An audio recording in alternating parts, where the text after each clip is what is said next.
लेकिन याद रखना भक्तों, जब दुनिया छोड़ देती है, दुनिया ठुकरा देती है, दुनिया ठुकरा देती है, भगवान भी ठुकरा देता है, यानी कोई नहीं होता। याद रखना भक्तों, उस समय क्या होगा,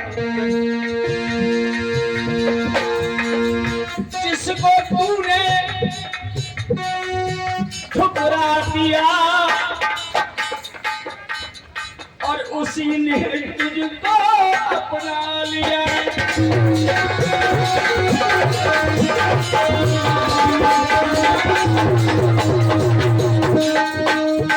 जिसको तूने ठुकरा दिया और उसी ने तुझको अपना लिया। धर्मानंद धर्म तू करता धर्मानंद धर्म तू करता तो कोई भरोसा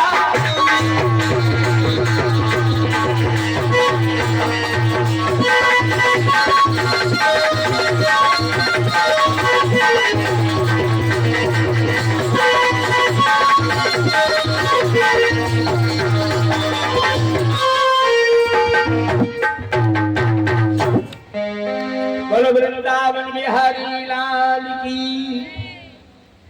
भगवत प्रेमियों, श्री सुखदेव जी ने कहा, परीक्षित राज, हम तुम्हें विस्तार से कथा श्रवण कराते आ रहे हैं। हम तुम्हें द्वापर युग की कथा श्रवण करा रहे हैं। द्वापर युग में भगवान मनमोहन गिरधारी घनश्याम का अवतार हुआ।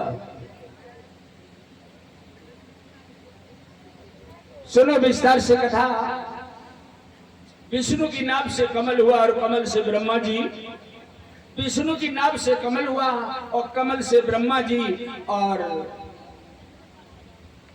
ब्रह्मा जी के पुत्र हुए अत्रि मुनि महाराज। अत्रि का बेटा चंद्रमा, चंद्रमा का बेटा बुध, और बुध का बेटा पुरुरवा हुआ, और पुरुरवा का बेटा आयु हुआ, और आयु का राजा नहुस हुआ, और राजा नहुस का बेटा हुआ राजा याति, और राजा याति का पुत्र हुआ यदु।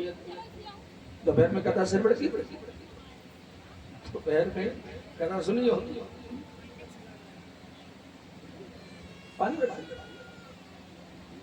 तो राजा याति का पुत्र हुआ यदु। यदु से यदुवंश चला, और इसी यदुवंश में भगवान मनमोहन गिरधारी घनश्याम ने अवतार लिया। यदु की 56 पीढ़ी के बाद मनमोहन गिरधारी घनश्याम ने मथुरा की जेलों में अवतार लिया। भक्तों, 56 पीढ़ी के बाद यदु की 52 पीढ़ी के बाद, यदु की 52। कुछ लोग ये पूछा करते हैं, पूछने वाले सवाल करते हैं कि भगवान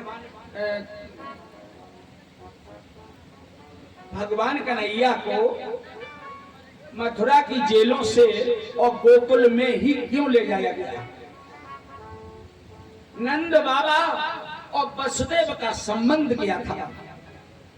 और कुछ तो ये कहते हैं कन्हैया यादव थे ही नहीं, कुछ तो कहते कन्हैया यदुवंश में नहीं, वो तो ठाकुर थे। यदुवंश में उनका पालन पोषण हुआ था, तो इसलिए उन कन्हैया को कहा कि यदुवंश में अवतार हुआ। कुछ लोग कहते हैं इस बात को। लेकिन सुनो, नंद बाबा का और इनका संबंध क्या था, और वास्तविक भगवान कौन थे, ठाकुर या यादव? सुनो, यदु की 52 पीढ़ी के बाद में एक राजा हुआ था, जिस राजा का नाम था राजा हदीक। और राजा हदीक का नाम सुना है कभी? सुना है राजा हदीक? भागवत में ही बताया जाता है, भक्त लोग बताते होंगे। राजा हदीक, और राजा हदीक का बेटा हुआ देवमीर। नाम याद कर लो। देखो भक्तों,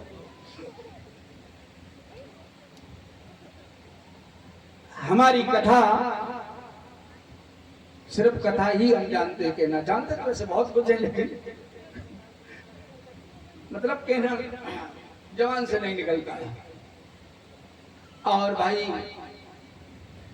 बाकी वक्ता लोग तो इतना रस दे देते हैं और ऐसी ऐसी बातें भी गंदी कर देते हैं जो कि कुछ कहा नहीं जाता, और जनता वही चाहती है, उसी में आनंद आता है, भीड़ होती है भर भर के।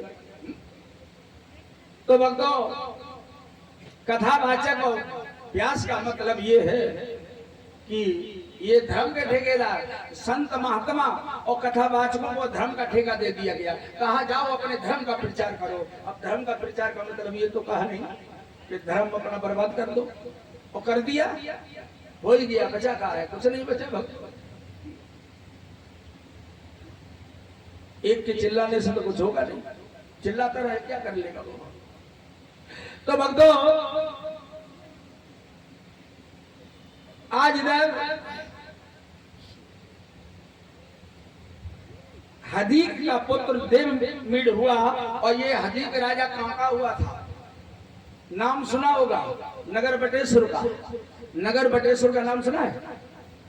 परीक्षित महाराज नहीं सुना? अरे अटल बिहारी जी वहीं के तो थे। और ये बटेश्वर नगर कहाँ है? यानी हमारे गांव से दक्षिण दिशा में, ज्यादा नहीं, वैसे गांव से तो हमारा करीब 30-35 किलोमीटर बटेश्वर नगर पड़ता है। और इटावा से जब आप फिरोजाबाद के लिए जाएंगे तो एक सुगावा सिटी पड़ती है, उस सुगावा सिटी से बस 10-12 किलोमीटर दूरी पर ये नगर बटेश्वर जमुना तट पर बसा हुआ है। जमुना तट पर यानी जमुना किनारे, यानी जो नगर बटेश्वर बसा है ना, जमुना के इस पार और जमुना के उस पार से चंबल घाटी शुरू हो जाती है। चंबल घाटी का तो नाम सभी जानते हैं। तो भक्तों, ये राजा हदीक का बेटा देवमीढ़ हुआ, और देवमीढ़ की 2 रानियां थी। 2 रानियां देवमीढ़ की। एक रानी से, यानी दोनों रानियां जो थी वो किस कुल की थी? ये दोनों रानियां यानी ये जो नाम आता है ठाकुर जी का, एक उस कुल से, एक ब्राह्मण कुल से। ये देवमीढ़ की दोनों रानियां थी। एक रानी से परिजन्य का जन्म हुआ और एक रानी से सूरसेन का जन्म हुआ। भक्तों ध्यान दें हमारी बात पर। एक रानी क्या सूरसेन और एक रानी से परिजन्य। तो सूरसेन ने क्या किया? नगर बटेश्वर छोड़ दिया और जाकर के सीधे मथुरा में बस गए। और परिजन्य जो थे उन्होंने नगर बटेश्वर छोड़ा, वो सीधे चले गए गोकुल में बस गए। अब संबंध क्या हुआ इनका?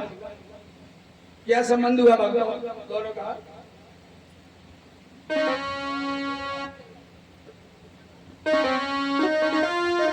कहते हैं ना, और नंद वसुदेव सगे 2 भाई संबंध लियो।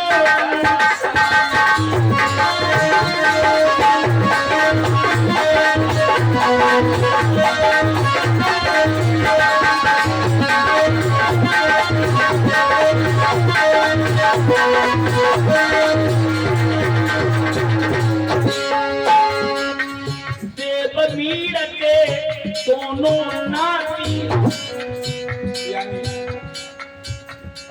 ये दोनों एक ही रिश्ता है, अलग कैसे हो जाएगा? देवमीढ़ के दोनों नाती, दादा एक दादी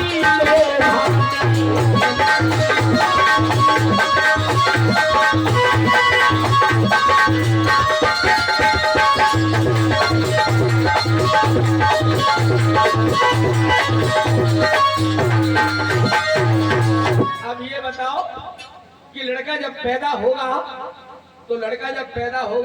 तो लड़के के बाप के यहाँ का नाम चलेगा या मामा के यहाँ का चलेगा? बाप के यहाँ का चलेगा है? तो फिर मामा का कैसे चल जाएगा? चलाने की तो बहुत कोशिश की जा रही, लेकिन वो चलेगा नहीं। चलेगा बाप का ही, जो है वही तो चलेगा ना। तो भक्तों, यानी यही संबंध था नंद और वसुदेव जी का। इधर जब मथुरा में वो अत्याचारी कंस अपने पिता उग्रसेन को जेल खाने में डलवा देता है और पापी वो खुद मथुरा का राजा बन जाता है।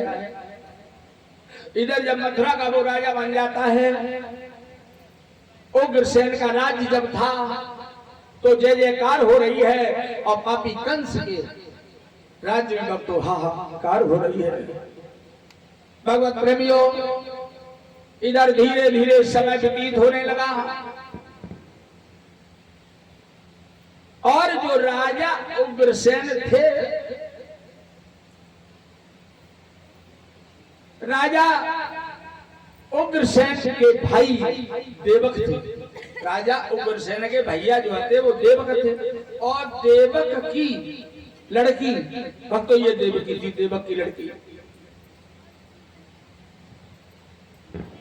भगवत प्रेमियों, कंस राजा बनने के बाद में अपना विवाह करता है तो राजा जरासंध अपनी दोनों लड़कियां, जरासंध ने अपनी दोनों बेटियां श्री प्राप्ति कंस को जाकर के विवाह दी।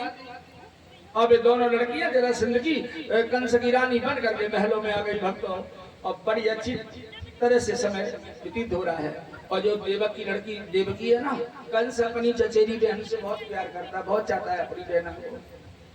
धीरे धीरे समय गुजरता। एक बार की बात बताया आपको, एक बार कंस महल में गया और जब कंस महलों में गया तो रानियां जैसे ही अपने पिया को देखती हैं और पिया से बोली, नाथ तुम्हें कुछ ख्याल है? कंस कहने लगा, किसका? अपनी बहन को कितना चाहते हो तुम? रानियों ने पूछा अपनी बहन को कितना चाहते हो? कंस कहने लगा, जान से ज्यादा। अच्छा, बहना को जान से ज्यादा चाहते हो, लेकिन भूल गए तुम, पक्का बोली है। और रानी बोली, ओ सैया, और दिन दिन ये बढ़ती जाती है, और जलती दीवार चाहती हो, और स्वामी योग हुई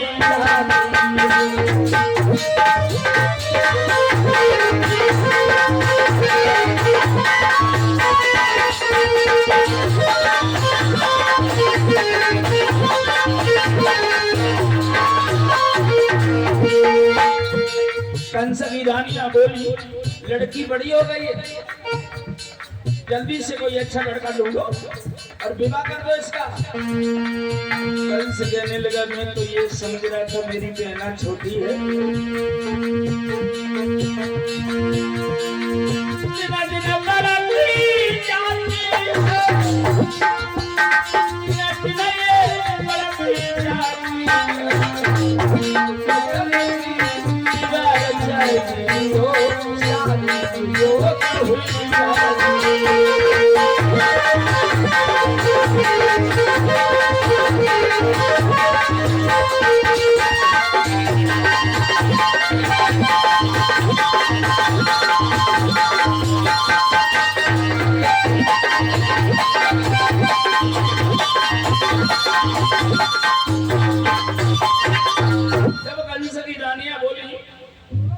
कि देवकी बड़ी हो रही है, विवाह कर दो इसका। जवान लड़की घर में रखना ठीक नहीं। कंस कहने लगा, तुम ठीक कहती हो। कंस आया और अपने दरबार में उदास होकर के बैठ गया। और जब कंस उदास होकर के बैठ गया, विचार करने लगा, हमारी बहन के लिए लड़का कहाँ हो? लड़का हो तो अच्छा हो, लड़की से तो अच्छा ही हो, घर भी अच्छा हो, पर भी अच्छा हो। उदास बैठा है। लड़की वाले लड़के को ढूंढने जाते हैं, लड़की वाले लड़के को ढूंढने जाते, जानते हो 10-10 जोड़ी जूता फट जाते, लेकिन लड़का नहीं मिलता है लड़की के लिए। घर मिलता है तो पर नहीं मिलता, और पर मिलता है तो घर नहीं मिलता। बको सभी शांति से बैठो ना, ऐसे ही फूटते रहेंगे। कथा पर ध्यान दें सभी।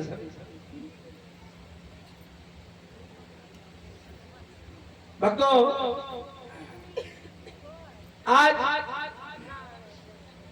कंस ने विचार किया हमारी बहना है ना, हमारी बहन से लड़का अच्छा होना चाहिए। और घर भर लड़की वाले लड़के को देखने जाते हैं ना, तो लड़का मिलता है यानी घर मिलता है तो बर नहीं मिलता, और बर मिलता है तो घर नहीं मिलता, यानी कोई ना कोई कमी निकल आती। जिसका घर अच्छा होगा ना जिस लड़की का, उसका बर अच्छा निकलेगा, और जिसका बर अच्छा होगा उसका घर कुछ कमजोर होगा। और घर भर जिस लड़की को मिल जाते हैं, समझ लो वो लड़की जो होती है ना, वो दुनिया की सबसे बड़ी भाग्यशाली होती है। कंस विचार करता मेरी बहना के लिए लड़का अच्छा ही होना चाहिए। मंत्री आया, मंत्री ने कंस के चेहरे को देखा और देख करके कहा, अरे कैसी उदासी छाई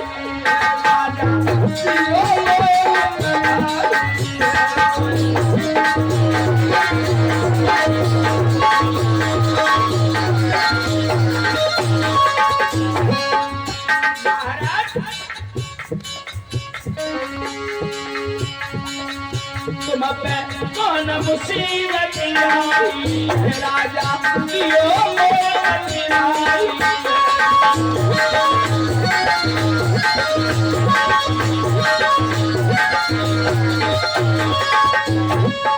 आज मंत्री कहने लगा, महाराज क्या बात है, बड़े उदास लग रहे हो तुम।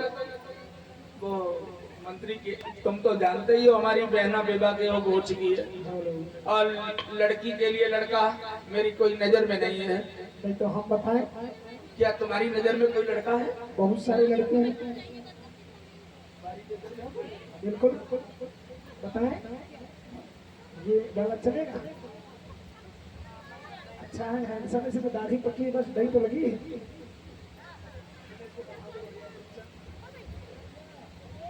भक्तो मामा हमारे हो तो आज इधर कहने लगा वो मंत्री, महाराज एक लड़का है बहुत अच्छा है, एक लड़का है, वो आप जानते हैं उस लड़के को? कंस कहने लगा, मैं जानता हूँ उस लड़के को। हाँ महाराज आप जानते हैं, आपने नाम सुना है ना? अरे जो नगर बटेश्वर के सूरसेन, उन्हीं का बेटा बसदेव इसी मथुरा में रहता है। जो बसदेव का नाम सुना, कंस कहने लगा बसदेव को इसी वक्त बुलवाया जाए। अब बसदेव जी गए। अब इतना डर था कंस का, इतना डर था, किसकी हिम्मत है ना कर दे। आइए आइए बसदेव जी आइए। जी महाराज। हाँ तो बसदेव जी, जी हम आपसे कुछ कहना चाहते हैं। आदेश करें। हम अपनी बहन का विवाह तुम्हारे साथ में करना चाहते हैं, बोलो मंजूर? बिल्कुल। और वैसे हिम्मत किन की है जो ना कह दे? अच्छा शादी के लिए कोई ना करेगा भी नहीं, चाहे जवान हो चाहे बुढ़ा। हाँ तैयार हो? बिल्कुल। तो ठीक है, जाओ शादी की तैयारियां करो, और बड़ी धूमधाम से आज शादी की तैयारी होने लगी। और इधर धीरे धीरे देवकी का विवाह बसदेव जी के साथ में हुआ। जब विवाह हो गया, बसदेव जी बने दुल्हा, रथ में बैठे हुए हैं, और देवकी बनी दुल्हनिया अब ससुराल को जाने के लिए तैयार है। लड़की जब ससुराल को जाती है ना, देवकी रो रही है। हर लड़की रोती है, हर लड़की रोती है जब ससुराल को जाती हैं लड़कियां। ये रोने की परंपरा, परीक्षित महाराज, ये रोने की परंपरा जो है आज की नहीं है, शुरू से ही चली आ रही रोने वाली। लेकिन भक्तों अब तो आजकल की लड़कियां जो सिटी में रहती हैं, वो तो कहाँ शादी हुई, कंधा से कंधा लगाया चल, आंसू एक ना निकल गए। लेकिन कुछ रोने की परंपरा आज भी है। लेकिन पहले के रोने में और आज के रोने में अंतर कितना हो गया। पहले के रोने में आज के रोने में, पहले की लड़कियां जो पुरानी वाली लड़कियां, पुराने जमाने वाली, जब विदाई होती थी ना उनकी, तो जब ससुराल में जाती थी तो जब रोती थी वो, तो एक दिन है जाए, 2 दिन है जाए, एक महीना, 2 महीना, 3 महीना रोती रहती थी, रोती रहती थी। और बेहोश पड़ी रहती थी, बेहोश। उनको यही पता नहीं होता था हमारे कमरे का दरवाजा किधर है। पुरानी वाली लड़कियां आती, और आजकल जो आज वाली लड़कियां हैं ना, जब उनकी शादी होती है ना, तो जब उनकी विदाई होती है आज की लड़कियों की, और जैसे ही विदाई भई और उनकी कार जो है ना, जैसे गांव से ज्यादा नहीं, बस 1 किलोमीटर गाड़ी उनकी गांव से निकल पाई, और बस धीरे से बोली, सुनो सुनो, ये बताओ, सुनो, ये बताओ, तुम जब चले रहते तो हमारी अम्मा ने तुम्हें कितने रुपया दिए बताओ। लेकिन पहले वाली लड़कियां नहीं। देवकी बड़ी दुल्हनिया खड़ी रो रही है, अरे चली ससुराल दुल्हनी बन के चली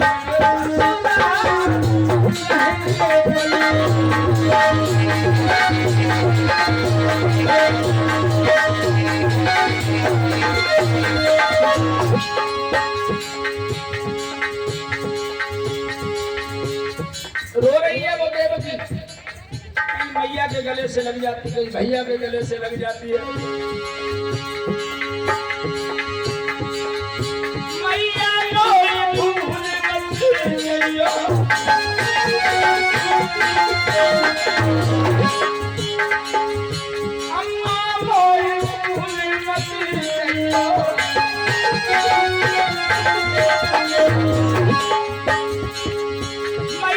चलती से भैया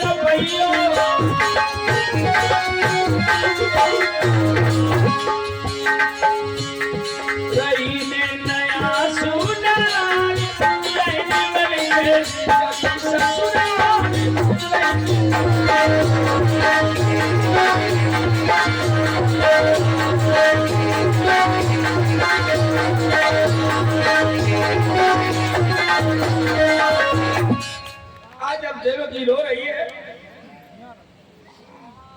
कहीं तो मैया के गले से लग जाती, कहीं भैया के गले से लग जाती है। ये भी परंपरा है। परिषद महाराज, जो लड़की की मोहल्ला में विदाई होती है तो सारे मोहल्ला वाली गांव वाली साथ में होती है ना, मोहल्ला वाली गांव वाली, तो वो क्या करती है, कहीं इनके गले से लग गई, कहीं उनके गले से लग गई। तो पहले अब तो ये सब खत्म होता चला जा रहा है, तो रो रही है।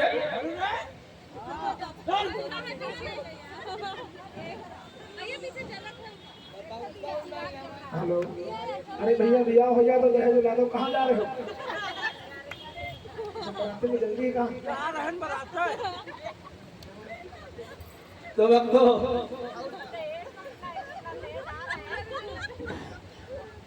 अब वो जब रो रही है,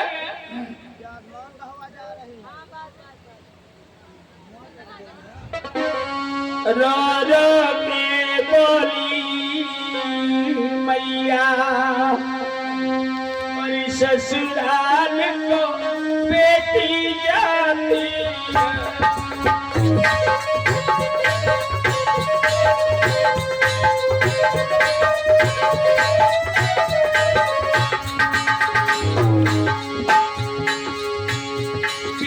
हर का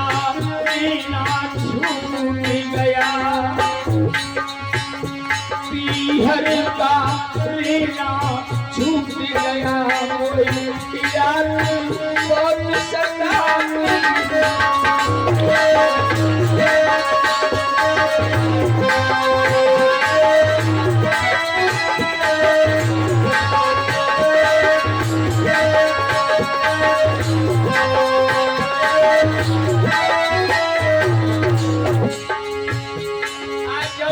देवकी बिलख रही है, माँ मैं जा रही हूँ।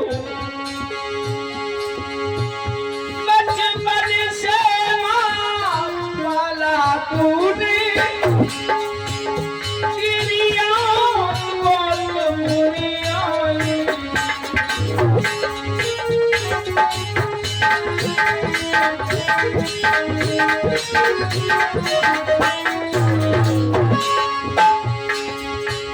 बचपन से माँ पाला तुमने, तेरी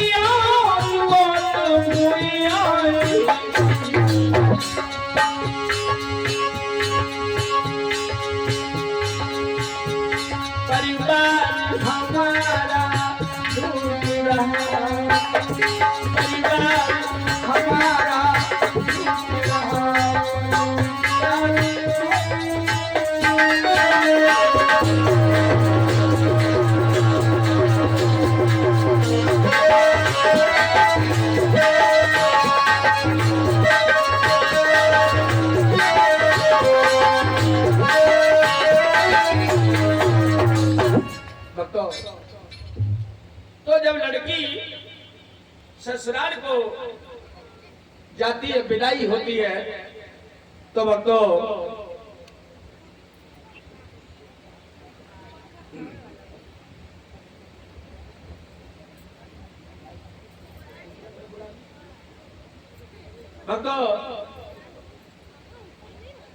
आज इधर जब लड़की ससुराल को जाती है, परंपरा और चली आ रही है। लड़की जब जाएगी ना तो माता पिता शिक्षा देते हैं अपनी बेटी को चलते समय। हर माता पिता अपनी बिटिया को शिक्षा देते, बिटिया जा रही हो हैं तो ठीक है, और सुनो बिटिया, मम्मी हाँ एक बात सुनो, तो तुम जा रही हो तो बिटिया अच्छी तरह रहियो, कैसे रहेंगे? सास ससुर की सेवा करियो, पति की आज्ञा को पालन करियो, बिटिया नाक मत कटवाइयो। सर्दी नहीं है सुनी बिटिया? मम्मी हाँ तो कैसे रहेंगे? कैसे का रही हो? जैसे सब आती है वैसे तुम रही हो। सब कैसे रहते हैं? बिटिया सीख जाओ, धीरे धीरे तुम जाओ। और मम्मी हाँ अगर कोई कुछ कही तो? वो का कही तुमसे? मान लो हमारी सास कुछ कहे तो? तुम्हारी सास? हाँ तुम्हारी सास कुछ कहे हाँ तो बस समझ आइयो का प्यार से का समझाए? जय कहियो अम्मा मान जाओ, और न माने तो? फिर कहियो अम्मा मान जाओ, और फिर न माने तो? फिर कह दियो अम्मा मान और जाओ, फिर न माने तो? तो चूल्हे में जाते सुलगा कंडा निकालियो, मुंह में दियो। और मम्मी हाँ अगर नंद कुछ कहे तो? नंद? हाँ रडिया की नाम काट दिया तू। बेचारी नंद तो बदनाम ही होती है। नंद कितनी भी बढ़िया हो, नंद कितनी भी बिल्कुल अच्छी हो, बहुत बढ़िया हो, बढ़िया मतलब ब्यूटीफुल? ब्यूटीफुल अब कैसे समझो, लेकिन वो फिर भी लवली बदनाम है। नंद जो है, नंद नाम बदनाम है, तो नंद नाम बदनाम। नंद कभी भली नहीं हो सकती किसी की। और एक बात और होता है, नंद जो होती है ना, हाँ नंद का असली नाम जानते हो आप लोग? नंद का असली नाम और एक का है, नहीं मालूम? ना नंद का असली नाम है CID इंस्पेक्टर। याद कर। और मम्मी हाँ अगर और कोई कुछ कहे तो? और कोई कुछ कहे तो क्या कह लो बिटिया? मम्मी मोबाइल पकड़ो और डाल लो बैग में, तो क्या करें? अब जैसे फोन कर दियो और क्या कहो? फोन और और मम्मी ए सुनो, मम्मी मम्मी मम्मी अला दब के ना रहियो काऊ से। दबके मतलब का हमरे ऊपर कोई बोझ थोड़ी ना लगा अरे है? बोझ वाली बात का है? हाँ बताओ 5 लाख रुपया और बताओ एक गाड़ी नगद कैश की है, दबने की जरूरत नहीं है। हाँ मम्मी हाँ तुमने कहा फोन ले जाए, हाँ और फोन मान लो हम लेके गए, हाँ हमसे लड़ाई हो गई, हमका पीछे वाली कोठरी बंद कर दी और ये के नेटवर्क चली गई तो तब तो भरता कर दिया है फिर। हाँ? बाजी में तो मम्मी फिर कहाँ हुई? बिटिया बात तो तुम सही कह रही हो। हाँ गलत कभी कहते नहीं। अगर मुझे के नेटवर्क गड़बड़ होएगा फिर तो कहाँ हुई? तो कहाँ हुई? आपका क्या होगा जनाते तो तुम एक काम करियो, का? तो काम में समझा रही है बिटिया। मम्मी अब तुम एक ही काम बचो है, तुम ही बच पाइयो ना बचियो ना। बताओ तो कौन काम? काम का लोटा हाथम पकड़ियो, बगिया तुम में सरक जाइयो। छूटी गया देश दिल में सोच कोई मारी।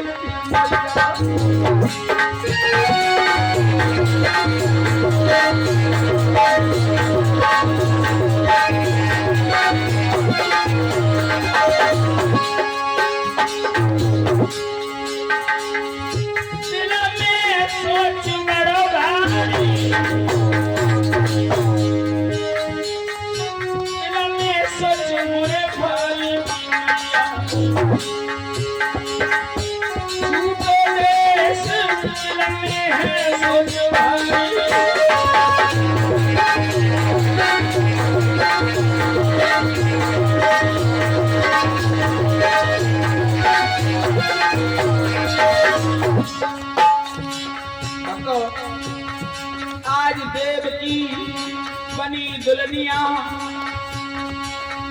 कंस ने अपनी बहन को गोद में उठाया और रथ में बिठाया। अच्छा ये बताओ परीक्षित महाराज, परीक्षित महाराज ये बताओ, ये गोद में उठाने वाली प्रथा तुम्हारे यहाँ है? लड़की जब विदाई होती कार में बिठाते हैं लड़की को, तो भैया गोद में लेके बिठाता है, क्या यहाँ बिठाता है? हमारे यहाँ अपने पैर से चलते नहीं, हमारी तरफ तो ऐसा ही है। कमजोर है। आप इधर कहीं भी चले जाओ, मथुरा वृंदावन तक ये उधर प्रथा है कि भैया बहन को उठा करके और गोद में ले जाता है और रथ में बिठाता है। कंस उठाए देवकी को रथ में बिठाने जा रहा था, भक्तों रथ में जा करके बिठाया। भक्तों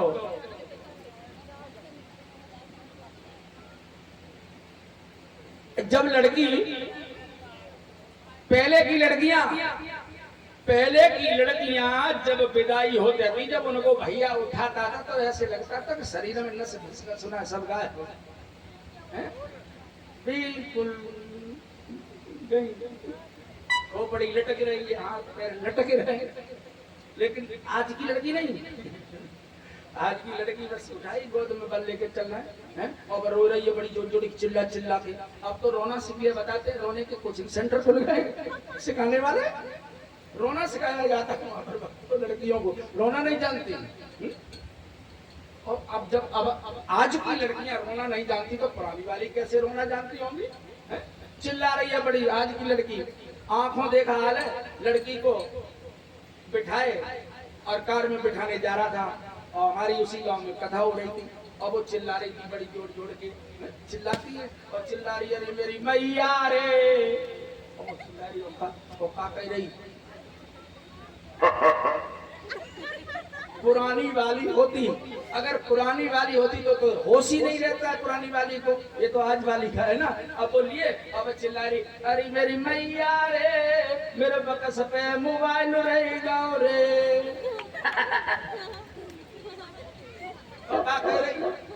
अम्मा उठाई हो जल्दी से बेगम रख दियो। अच्छा ये बताओ, रो रही है वो, रो रही है, बताइए ध्यान देना।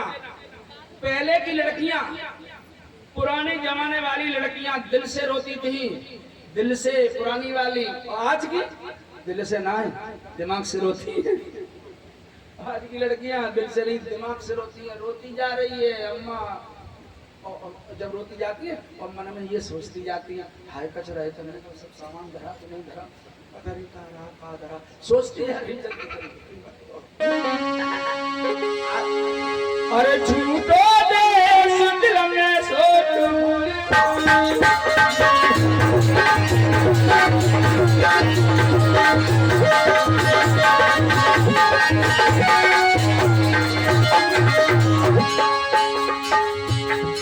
उठा लिया भैया ने गोद और ले जा करके रथ में बिठाया और रथ में बिठा करके और लेके रथ चल दिया।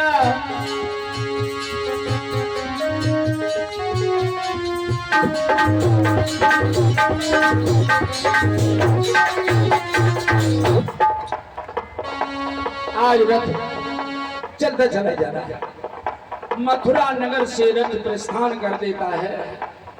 कंस सारथी बना रथ को लेके जा रहा है, वसुदेव देवकी रथ में बैठे हैं। अच्छा ये बताओ, रहते तो मथुरा में तो आते, मथुरा में तो रहते थे, तो ये रथ कहाँ जा रहा था? जब रहते मथुरा में थे तो रथ कहाँ जा रहा था? कंस रथ को लेकर के, पुरानी परंपरा थी, शादी होती थी दुल्हनिया पहले जन्मभूमि पे जाती थी। ये देवकी वसुदेव का रथ मथुरा नगर से नगर बटेश्वर को जा रहा है। नगर बटेश्वर और मथुरा के बीचा बीच में जिस समय रथ पहुंचा, आकाशवाणी होने लगी, हे भोजराज कंस, तू अपनी बहन देवकी को बड़े प्यार से रथ में बिठा करके ले जा रहा है। इसके गर्भ से जो 8 माह लाल होगा वो तेरा। मेरा काल नहीं हो सकता, मेरा काल कैसे होगा? नहीं।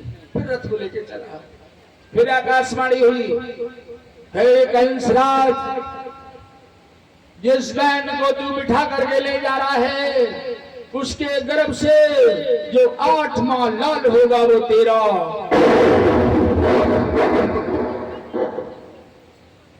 अरे हमारा काल क्यों होगा? मैंने क्या बिगाड़ा किसी का? नहीं, ऐसा हो ही नहीं सकता। फिर रथ को लेके चला।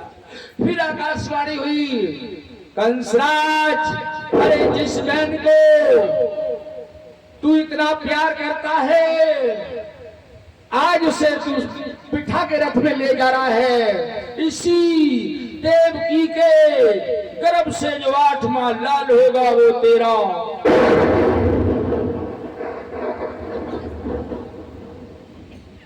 रथ रोक दिया, रथ रोक दिया। तलवार कंस के हाथों में, पकड़े देवकी के केस, कहने लगा न रखूंगा बांस और ना बजेगी बांसुरी, ना ये देवकी रहेगी न मेरा काल आएगा। पकड़ के केस और रथ से खींचा।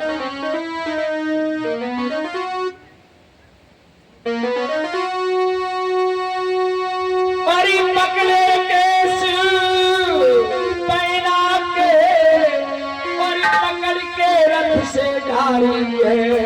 परी हाई हाई ओ भैया, अरे बिना तेरी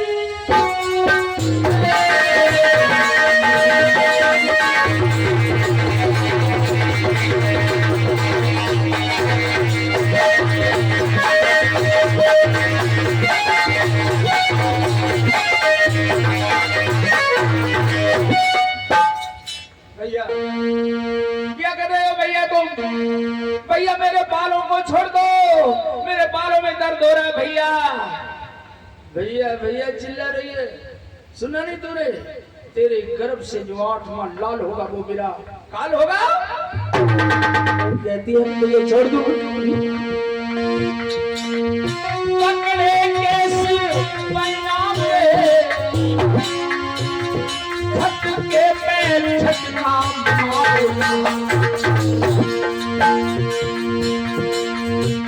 बहला ओ मेरा बहला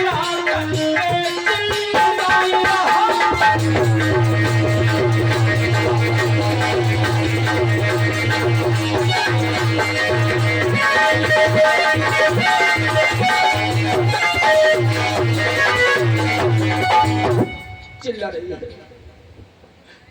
झटका दे रहा है केस पकड़ के। भैया छोड़ो, भैया मत मारो मुझे, मेरे बालों में दर्द हो रहा है भैया।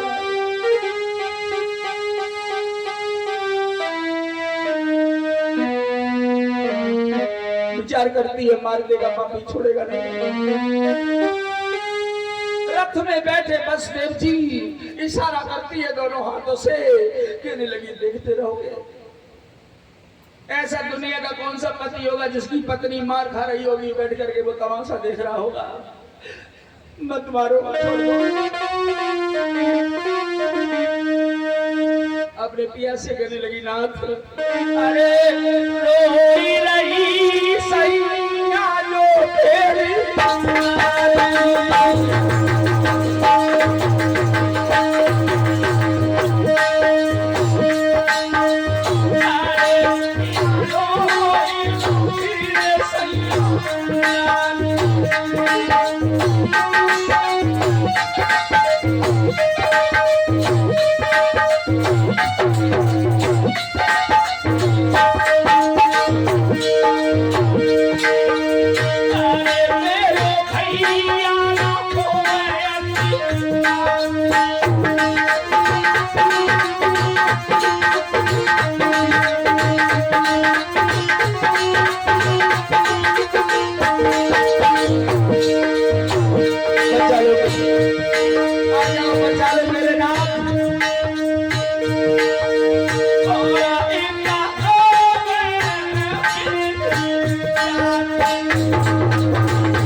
वो देवकी ये कहने लगी, नाथ बचारो, ये पापी मुझे मार डालेगा, छोड़ेगा नहीं। आज बसदेव जी रथ से उठ के आए, हाथ जोड़ करके खड़े हो गए, कहने लगे मत मारो इसको, छोड़ दो इसे, इसके बदले में मुझे मार दो, इसके बदले में मुझे मार दो। तो जब दो में एक मरेगा, या तो ये मरे या तो फिर मैं मरूं, और जब दो में एक मरेगा तुम्हारा काल पैदा नहीं होगा। ए बसदेव, तुम्हें क्यों मारूंगा, हटो पीछे, मारूंगा अपनी बहन को। हम नहीं जानते थे कि दूध पिलाने से एक दिन वो नागिन बन जाएगी, इसे नहीं छोड़ूंगा। अच्छा ये बताओ भोजराज, ये बताओ तुम्हें देवकी से डर है या देवकी के बालक से? कंस कहने लगा, बसदेव, देवकी से मुझे कोई डर नहीं है, अरे डर तो उस बालक का है जो इसके गर्भ से 8वां लाल मेरा काल बन करके आ रहा है। तो 8वां लाल से तुम्हें डर है ना? ठीक है, हम वचन देते हैं, हम वचन देते हैं, इतने छोटे से लेकर के आज मैं इतना बड़ा हो गया हूं, कभी झूठ नहीं बोला हूं। ए भोजराज, तुझे 8 में बालक की तो क्या, देवकी के गर्भ से जो भी बालक पैदा होगा एक एक करके हम तुम्हें देते रहेंगे और तुम मारते रहना।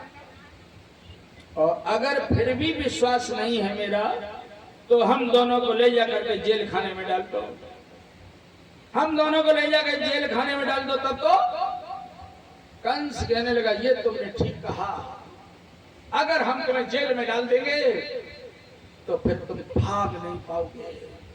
रथ में बिठाया और देवकी बसदेव को ला करके जेल खाने में डाल दिया। बोलो वृंदावन बिहारी लाल की। अब देवकी बसदेव जेल में पड़े हैं, भक्त रो रहे हैं, पड़े जेल में रो रहे हैं। धीरे धीरे समय व्यतीत हुआ, देवकी के गर्भ से, देवकी के गर्भ से पहला बालक उत्पन्न हुआ। पहला बालक उत्पन्न हुआ, मैया गोद में लिए लाल को और प्यार कर रही है, खिला रही है अपने लाल को। मेरा बेटा कितना अच्छा, मेरा बेटा कितना सुंदर है ना। ऐसी कौन सी माँ होगी जो बेटे को प्यार नहीं करेगी?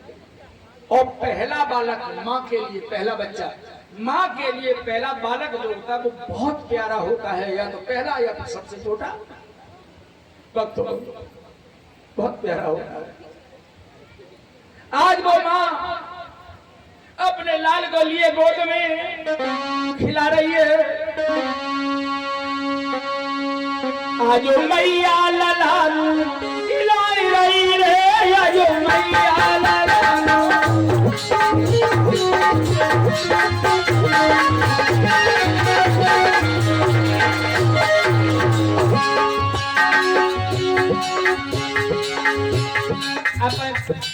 गोदी के लिए और खिला रही है।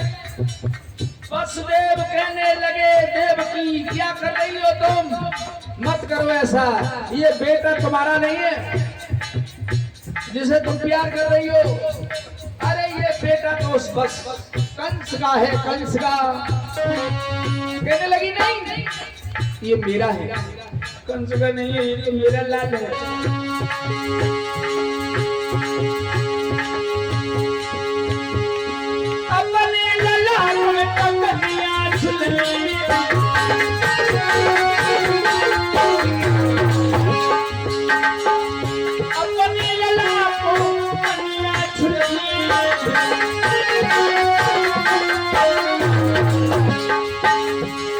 और वक्तो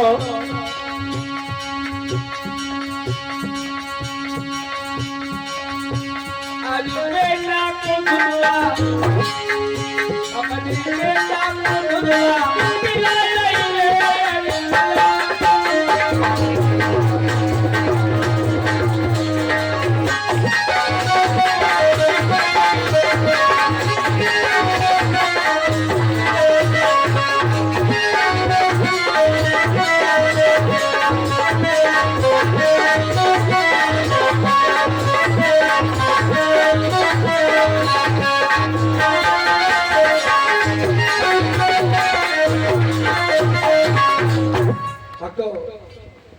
श्री सुखदेव जी समझा रहे हैं परीक्षित राज।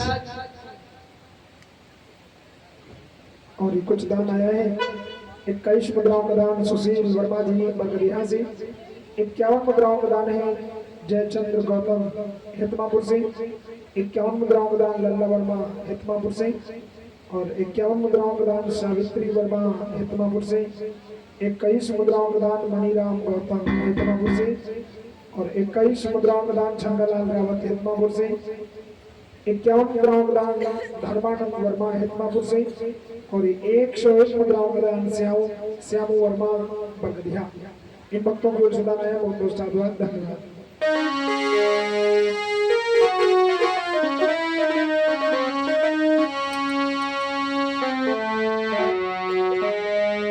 भगवत प्रेमियों, आज वसुदेव जी ने क्या किया? देवकी के गोद से बेटा छीना और ले गए। वसुदेव जी सामने कंस के जाके खड़े हो गए। आइए आइए वसुदेव, क्या लेकर के आए हो? देवकी का पहला बालक है, लाओ इधर। अब छोटे बच्चे को कंस ने गोद में ले लिया। छोटे बच्चे को कंस ने गोद में ले लिया और गोद में लेने के बाद वो कंस उस बेटे की तरफ देखने लगा। और छोटा बच्चा मैंने कभी नहीं देखा। कंस विचार करता, छोटा बालक मैंने कभी नहीं देखा, आज पहली बार देखा है छोटा बालक। और देखने लगा, कहने लगा नहीं, ये मेरा काल नहीं हो सकता, ये मेरा काल कैसे हो सकता है? और वो छोटा सा बालक कंस के मुखड़े को देखा बच्चे ने, और कंस के मुखड़े को देख करके वो बालक मंद मंद मुस्कुराने लगा। उस बच्चे को क्या पता है कि मैं दुश्मन की गोद में हूँ कि दोस्त की गोद में हूँ? तो मंद मंद मुस्कुराने लगा। और जब मंद मंद मुस्कुराने लगा, कंस कहने लगा बस ले जाओ इस बालक को, ये बालक हमारा काल नहीं हो सकता, मेरा काल 8वां है, 8वां, ले जाओ इसको। अब वसुदेव जी लाल को लेकर आए और देवकी को दे दिया। देवकी लाल को लेके गोदी में कहने लगी मेरा भैया अच्छा है, चलो मेरे भैया ने मेरे बेटे को नहीं मारा। नारद बाबा ने विचार किया, कंस पापी अगर धर्म करने में लग गया तो मरने में बहुत देर हो जाएगी। नारद बाबा ने बीड़ा उठाया और बीड़ा को बजाते हुए कंस के दरबार में पहुंचे। आइए आइए देवर्षि, कैसे आना हुआ? नारद बाबा कहने लगे आज बड़े खुश नजर आ रहे हो तुम। कंस कहने लगा खुशी वाली बात है, देवकी का बालक था ना, वो लेकर के आए थे वसुदेव जी, मैंने लौटा दिया। वो मेरा दुश्मन कैसे हो सकता है? मेरा काल तो 8वां है, तो 8वां। नारद बाबा कहने लगे बहुत अच्छा काम किया तुमने जो उसे मारा नहीं। अब थोड़ी देर बैठे, इधर उधर की बातें करी और थोड़ी देर के बाद में नारद बाबा बोले 8 पंखुड़ियों वाला फूल नारद बाबा ने उठाया और लेकर के कहा ये बताओ जो फूल में पंखुड़ियां कितनी है? कंस कहने लगा इस फूल में पंखुड़ियां 8 पंखुड़ियां हैं। नारद बाबा ने कहा तो आप इन फूल की पंखुड़ियों को जरा गिन के बताओ। इधर से गिनो, 1 2 3 4 5 6 7 8। अच्छा ठीक है, अब इधर से गिनो। यानी हर तरफ से वो पंखुड़ियां गिनवाई। और गिनवाने के बाद में नारद बाबा ने कंस से पूछा ये बताओ जब कौन सी पंखुड़ी पहली और कौन सी पंखुड़ी 8वीं? कंस कहने लगा सब पहली और सब 8वीं। ये कैसे हो सकता है? फूल की पंखुड़ियां सब पहली और सब 8वीं कैसे हो सकती हैं? कंस कहने लगा हो सकती हैं। नारद बाबा कहने लगे जब फूल की पंखुड़ियां सब पहली और 8वीं हो सकती हैं तो देवकी के गर्भ का बालक पहले वाला 8 नंबर में जा सकता है, 8 नंबर वाला पहले नंबर में आ सकता है। मानो न मानो खुशी आती है। नारद बाबा चले गए। अब कंस सोचने लगा लीला भगवान की पता ना है, कब कितने समय इधर उधर ट्रांसफर करते कुछ पता नहीं। ए मंत्री जा मेरी बहना की गोद से उस बालक को छीन करके ला। अब इधर मंत्री जाता है, बेटा को छीन के लाता है। कंस ने पैर पकड़ा और पैर पकड़ के लटका लिया बालक को और घुमाने लगा और घुमाता रहा, पत्थर से पटक करके मार डाला। 1 नहीं 2 नहीं, देवकी के 6 पुत्रों को मारा।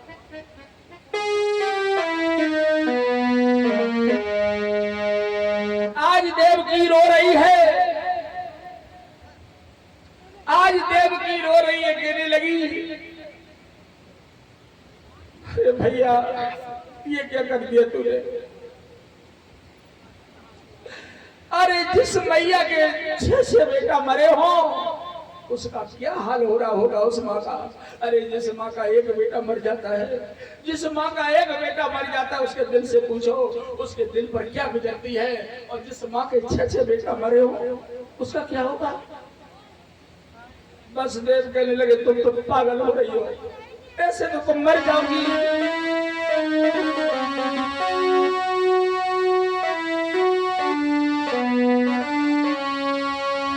अरे जुलमो कंसाली गारे गुजार,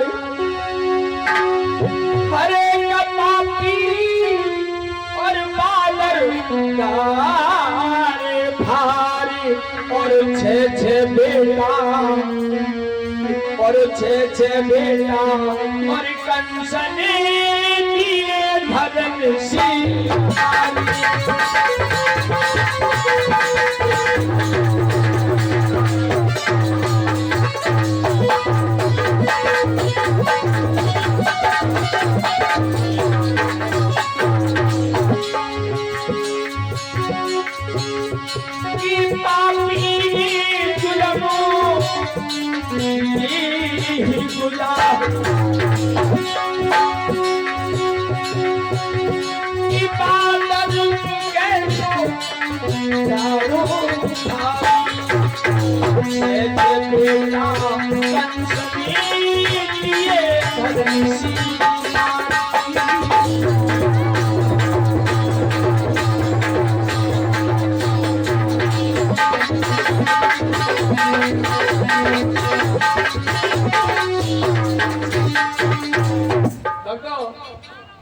आज जब जेल में रो रहे हैं भगवान से प्रार्थना करने लगे प्रभु आ जाओ। वो देवकी कहने लगी कब तक रोती रहूंगी इस जेल में, आ जाओ प्रभु। उसी समय भगवान ने क्या किया, सभी देवता बुलवा लिए। भगवान ने सभी देवता बुलवा लिए, शक्ति को बुला लिया, शेष जी को बुला लिया। सभी देवता करके खड़े हो गए, शक्ति खड़ी हो गई और शेष महाराजा करके खड़े हो गए। भगवान ने कहा ए देवताओं, जी प्रभु, तुम्हें मेरा एक काम करना होगा। आदेश करें, आदेश करें। ए देवताओं जी सुनो, अरे देवो मेरी बात सुनो, अरे गोकुल नगर चले जाइयो। गोकुल में जाकर देवो सब बाल बाल हाँ पड़ जाओ,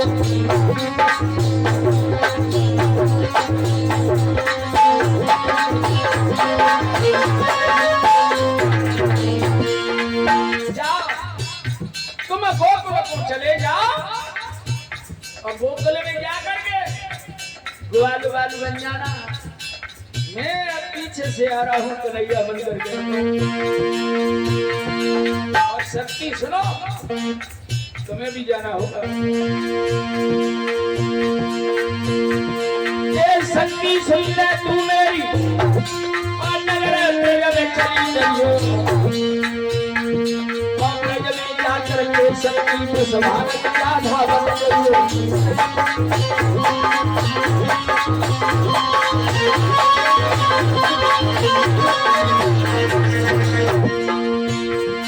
और ब्रज में जाकर के शक्ति को संभाल राधा बन जाइयो। और ब्रज में जाकर के शक्ति को संभाल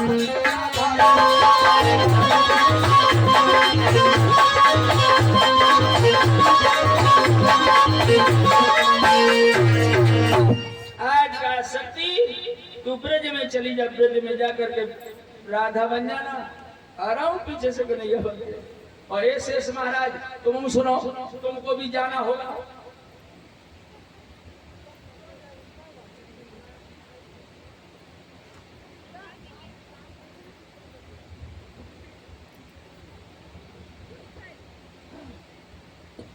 हेलो। और ये माता प्रसन्निया जी गोकुलपुर से 101 मुद्राओं का दान है।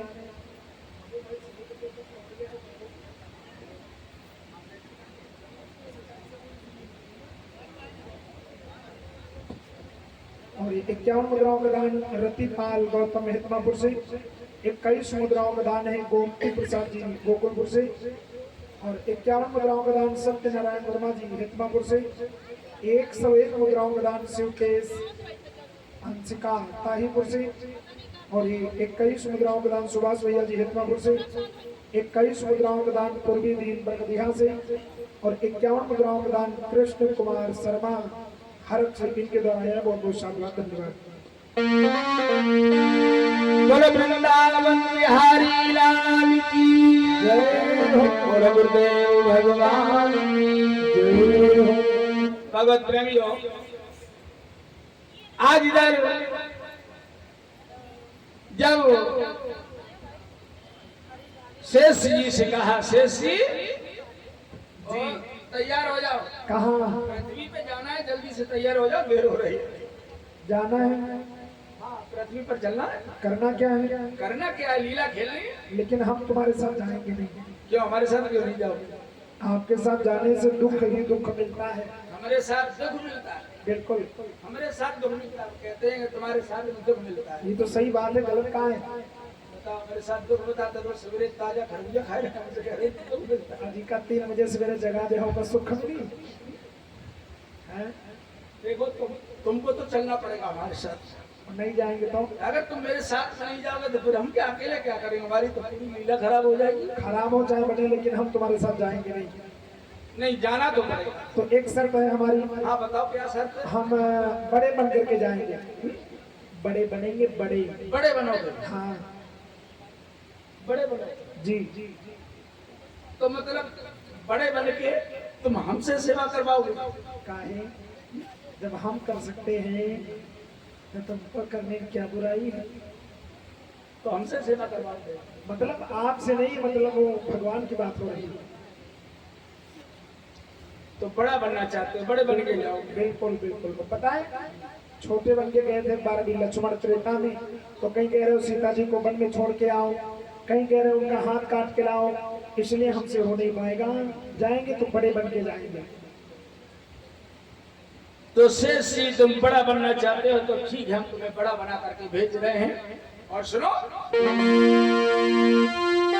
ऐसे सुनो, जल्दी से चलो, हम तुम्हें मैया देवकी के साथ में गर्भ में भेज रहे हैं। अपना बड़ा भाई बलराम बना करके हमारे भैया बलराम बन के चले जाओ।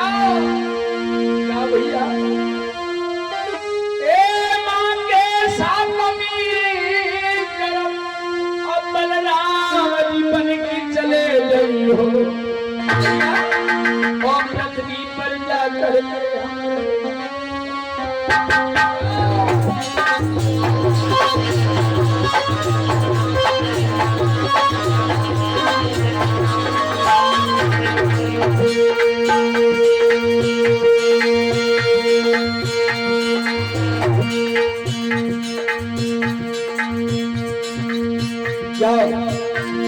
चले जाओ। मैं भी आ रहा हूँ पीछे से कन्हैया बन करके।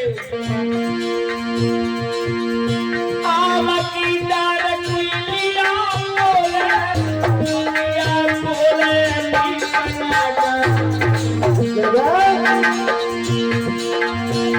अरे आई मार सकीरे लहरा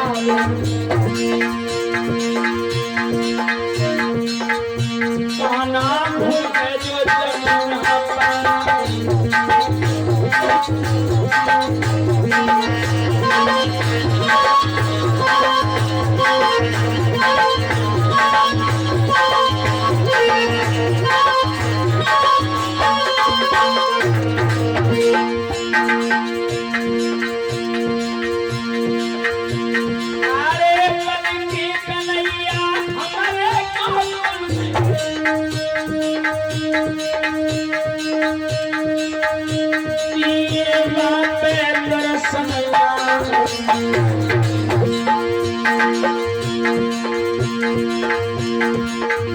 भैया मेरे बड़े बलराम जी,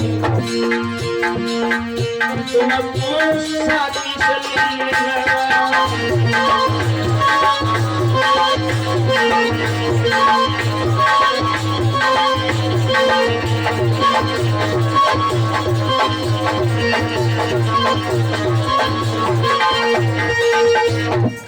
आज देवता जितने हते वे गोकुल में ग्वाल वाल बन गए। देवता आकर के गोकुल में ग्वाला बन गए। रेता पेता मरा मनसुका छलम्मा श्री दामा। और शक्ति जो आती वो ब्रज में आके राधा बन गई। और शेषी वो मैया देवकी के साथ में गर्भ में आ गए। और जब गर्भ में आ गए तब भगवान ने क्या किया, देवकी के साथ में गर्भ से बलराम जी को निकाला और रोहिणी के गर्भ में प्रवेश कर दिया। बोलो गोविंद भगवान की। ये रोहिणी कौन थी जिससे बलराम जी का जन्म हुआ था? ये रोहिणी जो थी वो वसुदेव जी की पहली पत्नी थी। भक्तों, वसुदेव की पहली पत्नी, वैसे कितनी पत्नियां थी? 13 पत्नियां थी वसुदेव जी की। वसुदेव जी की 13 पत्नी थी। कैसे? देवकी जो थी, देवक जो थे वो गिरसेन के छोटे भैया देवक, इनकी 7 लड़कियां थी। देवकी को लगा के देवकी 7 बहनें थी। तो ये 7 बहनें वसुदेव जी को भक्तों विवाह दी गई थी। और उग्रसेन की लड़कियां 5 थी। 5 लड़कियां उग्रसेन की थी। तो ये उग्रसेन की 5 लड़कियों की शादी किसके साथ हुई? यानी देवक जो वसुदेव जी थे, वसुदेव जी के छोटे भाई जिनका नाम भागदेव था, वसुदेव के छोटे भैया का भागदेव नाम था। तो उग्रसेन की लड़कियां जो 5 हटी, जो भागदेव के लिए विवाह दी गई। बोलो गोविंद भगवान। भगवत प्रेमियों, तो रोहिणी के गर्भ में बलराम जी को प्रवेश कर दिया गया। तो रोहिणी के गर्भ से बलराम जी का जन्म हुआ। अब 8वें की बारी है। कंस विचार करता है अब तो मेरा काल आने वाला है, मेरा काल आने वाला है। ए मंत्री, अब मेरा काल आएगा, सख्त पैरा लगवा दो जेल पर, सख्त पैरा। एक पहरेदार जहां खड़ा है वहां 2-2 खड़े करवा दो। एक ताला जहां लगा है वहां 2-2 लगवा दो। हाथों में हथकड़ियां, पैरों में बेड़ियां डलवा दो, सख्त पैरा लगवा दो, जिससे कि मेरा काल जो है वो भाग न पाए। अब तब जेल पे सख्त पैरा लगवा दिया पापी। जब कंस पापी ने सख्त पैरा लगवा दिया, हाथों में हथकड़ियां, पैरों में बेड़ियां, धीरे धीरे समय व्यतीत होने लगा और आ गया वो भादों का महीना, अंधेरी रात, सप्तमी की रात 12:05 पर भगवान का अवतार हुआ। मथुरा की और कृष्ण की अवतार और मंडल में देवगण करते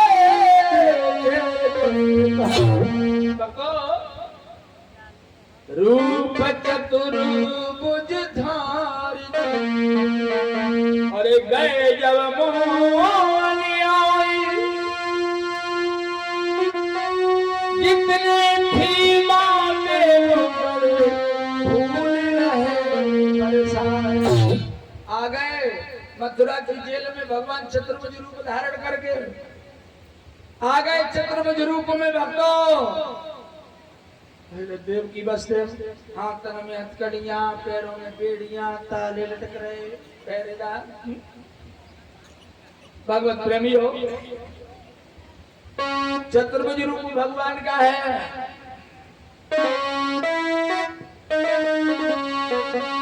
सभी भक्त बोलेंगे